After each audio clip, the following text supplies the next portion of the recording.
Write an article about the appearance of the Ukrainian battlefield after more than 11 months of fighting. The war in Ukraine has taken a heavy toll on the country, both in terms of lives lost and destruction caused by the conflict. After more than 11 months of fighting, the Ukrainian battlefield is a grim reminder of the destruction caused by a war that shows no signs of stopping. The front line has moved in and out of Ukrainian territory and constantly changed in shape. Many cities along the front have been heavily impacted by the ongoing fighting. Houses, apartment buildings and other structures have been destroyed due to shelling and airstrikes and deserted as civilians flee for safety. What remains is a landscape of charred buildings, and entire neighborhoods damaged beyond repair. The destruction doesn't end with the physical destruction of cities.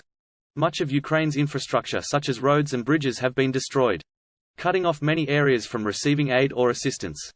Power lines have also been targeted, leaving both sides of the conflict with only limited access to electricity. The war has also had a negative impact on the health of those affected by it, both those directly fighting it and those caught in the middle. Hospitals across the conflict zone are overwhelmed with the growing number of people being brought in with battle-related injuries. Healthcare workers are desperately trying to provide basic care, but with limited resources and staff, they are unable to meet the needs of all those seeking assistance. No one can forget the human cost of this war. More than 6,000 people have been killed and over 1 million civilians have been displaced. As the conflict drags on and the situation in Ukraine deteriorates, more people will be forced to flee their homes in search of safety. The Ukrainian battlefield today is a heartbreaking reminder of the horrors of war and its devastating effect on a country and its citizens. The only way to end the conflict is through a political solution, and all sides must continue to work towards a lasting peace in the region.